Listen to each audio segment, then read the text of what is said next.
जय श्री कृष्णा दोस्तों, हमारे BS शर्मा भारद्वाज चैनल में आप सभी दोस्तों का स्वागत है।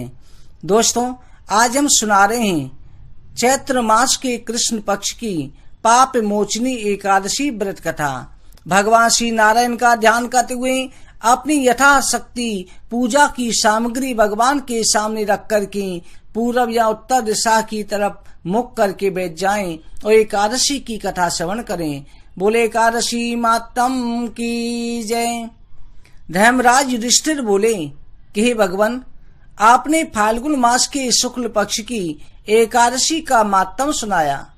अब कृपा करके चैत्र मास के कृष्ण पक्षी एकादशी के बारे में बताइए। उसका क्या नाम है और कौन से देवता की पूजा की जाती है।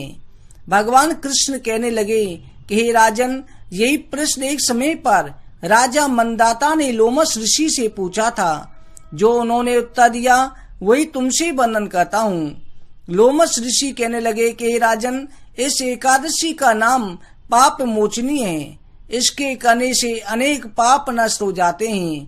प्राचीन समय में कुबेर का चैत्ररथ नाम का एक बगीचा था, जिसमें गंधर्वों की कन्याएं किन्नरों के साथ में विहार करती थीं।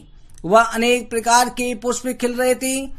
उसी वन में अनेक ऋषि तपस्या करते थे। स्वयं इंद्र भी चैत्र और वैशाख के महीने में देवताओं सहित वह आकर के क्रीड़ा करते थे। वही अपने आश्रम में मेधावी नाम की ऋषि तपस्या करते थे। वो शिव जी के परम भक्त थे। एक दिन मंजघोषा नाम की अप्सरा ऋषि को मोहित करने का विचार करके उनके पास गई, परंतु भय के मारे उनके समीप नहीं जा सकी और दूर बैठकर के बीड़ा पर मधुर गीत गाने लगी।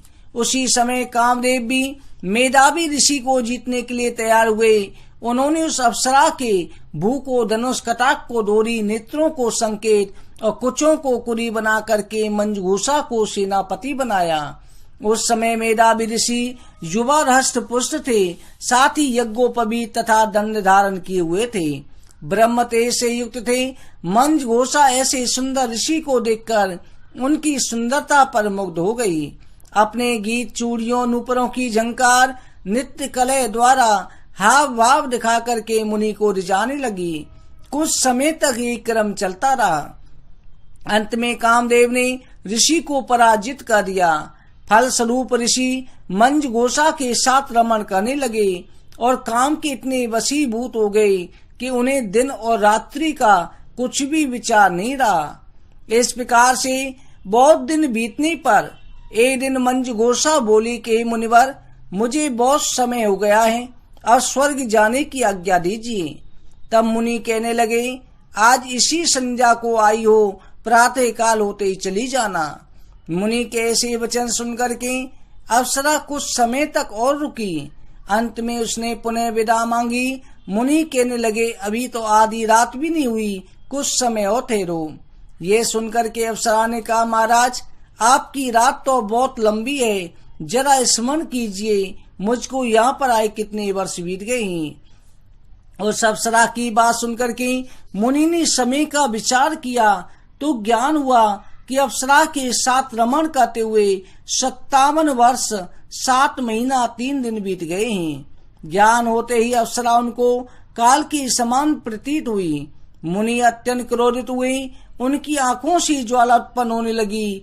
वो बोले कि मेरी कठिन परिश्रम से की गई तपस्या को तूने नष्ट कर दिया है। तू महापापनी और दुराचारनी है, तुझे धिक्कार है। तूने मेरे साथ घात किया है, इसलिए मैं तुझे श्राप देता हूँ, तू पिशाचनी हो जा। मुनि के श्राप से मंजघोषा पिशाचनी हो गई। भयभीत होकर मुनि से प्रार्थना करने लगी, महाराज, इस श्राप का कोई निवारण कीजिए। अप्सरा के दीन वचन सुनकर के मुनि बोले, अरे दुष्ट, तूने मेरा बहुत अनिष्ट किया है, फिर भी मैं तुझे श्राप से मुक्त होने का उपाय बतलाता हूँ। चैत्र मास के कृष्ण पक्ष की एकादशी का नाम पाप मोचनी है। वो सभी प्रकार के पापों का नष्ट करने वाली है। उसका व्रत करने से पिशाच योनि से तेरी मुक्ति होगी। ऐसा कहकर के मेधावी ऋषि अपने पिता च्यवन ऋषि के आश्रम में चले गए। मेधावी को देखकर च्यवन ऋषि कहने लगे कि अरे पुत्र, तूने ऐसा क्या अनर्थ किया जिससे तेरा सारा पुण्य क्षीण हो गया। तब मेधावी बोले, पिताजी मैंने एक अप्सरा के साथ रमण करके घोर पाप किया है, अब आप इस पाप से छूटने का उपाय बतलाइए। तब च्यवन ऋषि बोले, पुत्र चैत्र मास के कृष्ण पक्ष की पाप मोचनी एकादशी का व्रत करने से सब पाप नष्ट हो जाते हैं, इसलिए तुम इस व्रत को करो। पिता की आज्ञा पाकर के मेधावी ऋषि ने भी विधि पूर्वक इस व्रत को किया, जिससे उनके सब पाप नष्ट हो गए। उधर मंज घोषा भी व्रत के प्रभाव से पिशाच योनि से मुक्ति पाकर दिव्य देह धारण करके स्वर्ग लोक चली गई। लोमस ऋषि कहते हैं कि राजन, पाप विमोचनी एकादशी का व्रत करने से सब पाप नष्ट हो जाते हैं।